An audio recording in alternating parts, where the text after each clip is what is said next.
Bakit double pay? Bakit double pay? Wala namang ganunan. Ito lang nagbayad dito. Marami na nagbayad dito. Kaya hindi ka makakalis dito na ano. Sir, wala namang ganyan. Nakikiano lang ako nakikisilong ako, umuulan eh. Pinagmamalaki ka dito. May tutulong sa'yo dito. Mga kapenyo, tirahin na natin itong may init na issue ngayon. Pasok, intro! Hey yo, what's up sa inyo mga kapenyo? At today meron na naman tayo napaka-init na reaction video. Isa na naman solid kapenyo natin ang nag-request nito mga kapenyo. Na eto pa lang si Parking Boy o mas kilalang Kikil Boy.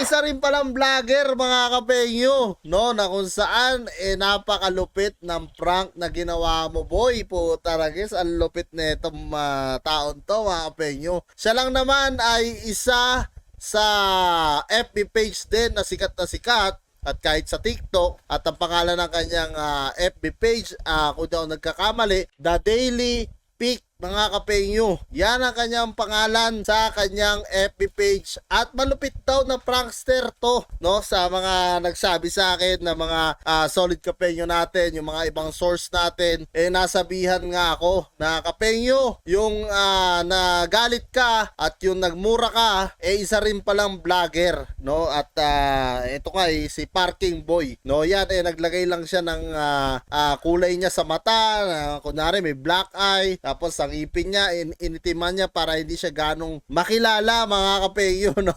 Talaga. Pero Brad, masasabi ko sa'yo, The Daily Pick, napakalupit ng prank mo, puta, parang totoo Brad, parang totoo. Nadali mo kami doon, kahit ako mga kapenyo, talagang na-high blood ako, no? At napakaraming vlogger din na katulad ko, ang napamura dahil sa pagpa-prank niya mga kapenyo, no? Pero isa lang ang masasabi ko doon sa prank na ginawa mo, para talagang totoo siya at talagang marami kang napahangan tao. Pero Brad, no, sa susunod, pag magpa-prank ka, huwag mong dadamay yung ahensya ng gobyerno. Wag na wag. Kahit banggitin ang LTO, wag na wag kasi pwede kang makasuhan dyan. Yan lang yung masasabi ko sa'yo, Brad, Pero ang lupit mo Brad, sobrang saludo ako sa'yo. At syempre, nagpapasalamat din ako kasi kundi dahil sa'yo, hindi rin magpa-viral yung video na nagawa mo.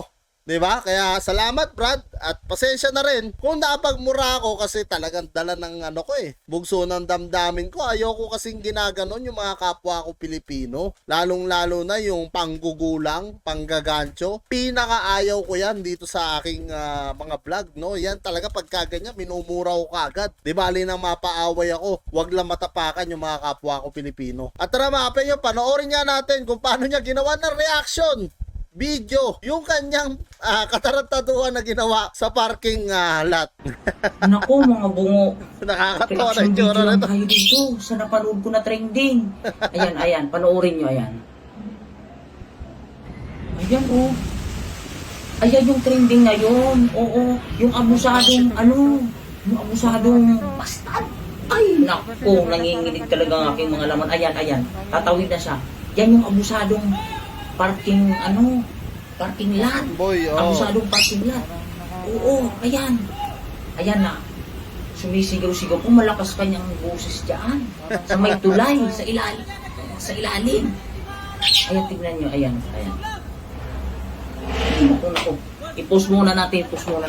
Ayan mga penyo, kung makikita nyo yung itsura ni Parking Boy at saka ng itsura niya, sa buhok pa lang, alam nyo na no, talagang ang galing mga kapenyo, ang galing ng pagkakagawa niya nito at talagang parang totoo na nangungutong siya doon sa may ilalim nga ng tulay, no, na kung saan ipinahanap ko pa tong taon to at maraming mga solid kapenyo nga natin ang nag-message sa akin na kapenyo, isa rin vlogger yan, hindi katalo yan at talagang okay naman din ang mga ginagawa niyan, no. So doon hanga tayo sa kanya at talagang ang lupit. Nadali mo ako Brad, nadali mo ako.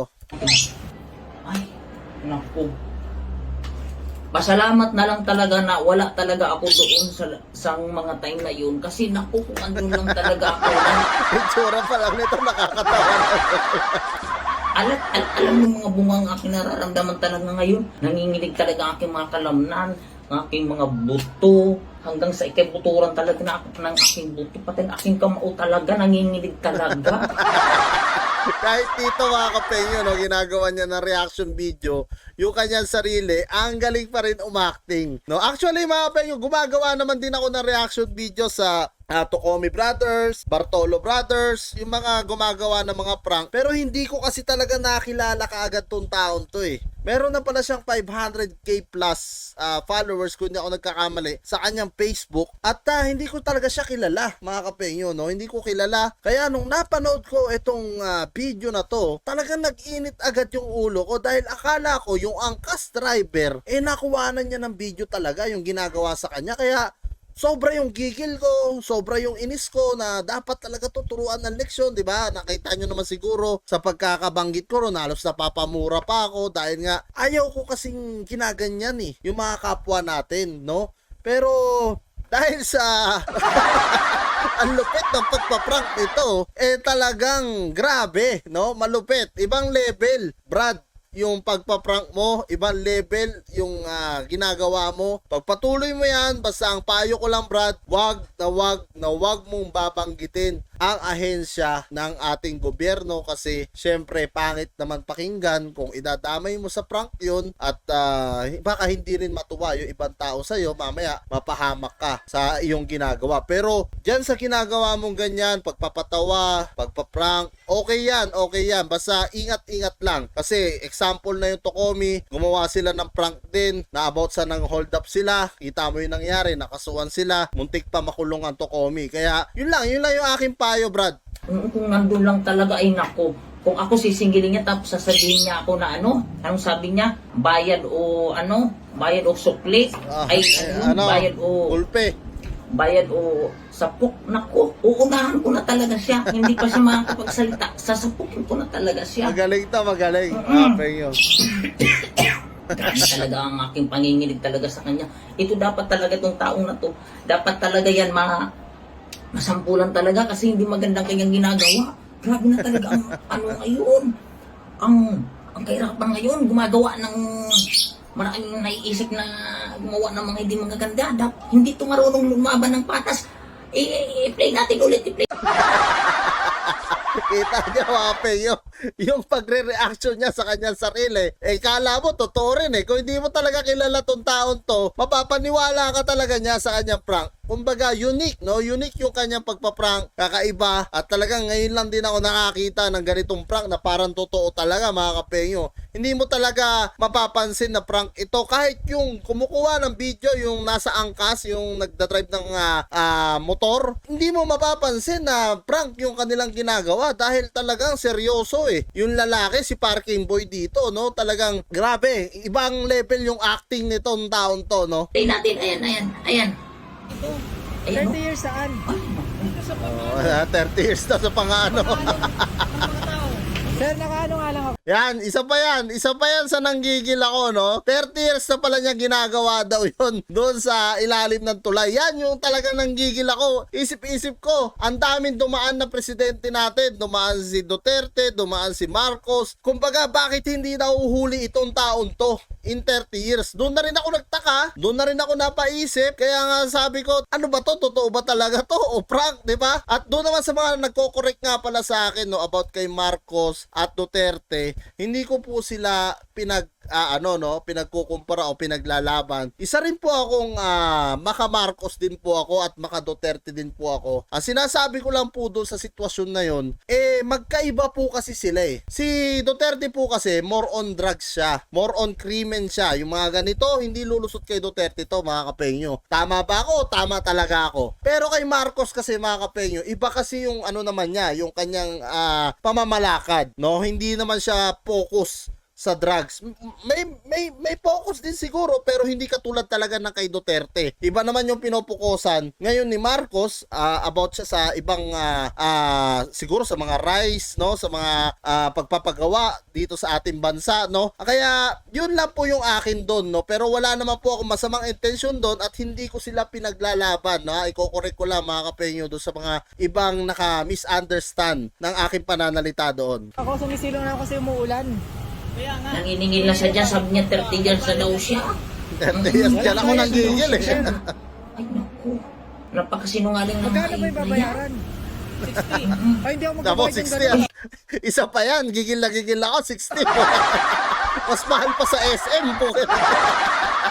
Ang lupit talaga nito, ang lupit to. Mga kapenyo, i-follow nyo siya, i-subscribe nyo o kung saan man yung mga channel niya. The Daily Pick, mga kapenyo, no? Napakalupit, mga kapenyo. Mataas pa yung subscriber niya sa akin o followers niya sa akin, pero ang lupit gumawa. Halatang pinaghirapan, mga kapenyo. Ang mahal mo naman, wala Tingin ko akong mayroon talaga itong mga kasama ko bilang... Ayun, oh. 60 daw. Nakakaasar pa yung mukha, eh, no? Ayun, 60. Ayan, no? Dilat na dilat talaga yung mukha niya. Parang kala mo, addict talaga, eh. Naku, Ano ba yung babayaran Ayan, narinig ko? niyo sabi niya. Sino nga lang ako. Ano, mabuti nga. Kung hindi daw, ano. May tax pa yan. May tax pa daw. Ay, Yun pa yung isa sa talagang manggigigil ka, mga kapenyo. Kasi bukod sa nangingikil na, tapos parang ang kapal-kapal pa ng mukha niya, tapos sasabihin pa niya 30 years. Yung talaga tipong maiinis ka, mga kapenyo, no? Na talagang makakasalita ka ng hindi maganda, eh. Kaya talagang malupit to, eh. Malupit talaga. Wala akong ibang masabi kung hindi saludo, malupit. Ang galing ng pagkakaprank mo, Brad. Ang gagaling. naku. Parang nangaano ka na eh. Hindi naman pwedeng ganyan eh. Ano, bayad, ugulpin ako. Hindi na, alis na ako. Kinakaya-kaya niya Alis na kasi ako, alam niya alis na kaya ako. niya. Walang Ayan, ganon. ayan. Ayun. Naku, dapat talaga tumabigyan to ng Reaction. reaction. Ay, Nakikisilong ako, ng umuulan eh. action. Ayun na, namimilit na talaga siya dyan. Ayan, Grabe talaga ang mukha. Grabe talaga ang mukha ng taong to. Dapat ang taong to. Oh, nakita niya, dilat na dilat yung mata niya, yo. Sinasakop talaga ito. Dapat pag tinikat, tandaan nyo talaga ang mukha ng taong yan. Tandaan nyo talaga ang mukha. Magkano Huwag po nyo ba? talagang kakalimutan yan. Tandaan nyo talaga, promise. Ayan, Ayan, di ba? Maririnig nyo, mga kapenyo, yung kikil niya talaga, eh. Magkano ba yung pera mo dyan? Pagbigay ka, ano ba gusto mo? Bayad o gulpe? So, ayan, mga kapenyo, kung gusto nyo mapanood yung full video nito, puntahan nyo na lang kay The Daily Pick, mga kapenyo, napakagaling. Kaya The Daily Pick, pagpatuloy mo yung pagpaprank mo, pero ulitin ko, huwag mo lang idadamay yung ahensya ng gobyerno natin para maiwasan na rin na magkaroon ka ng problema. At alam ko naman, parehas tayong vlogger, nararamdaman mo yung nararamdaman ko pagka may nalalamangan na kapwa natin Pilipino. Kaya yan, mga kapenyo, comment nyo na lang down below lahat ng mga opinion nyo at lahat po yan mabasa ko. Maraming salamat, mga kapenyo, at kita-kits na lang tayo sa susunod kong reaction videos. I would be a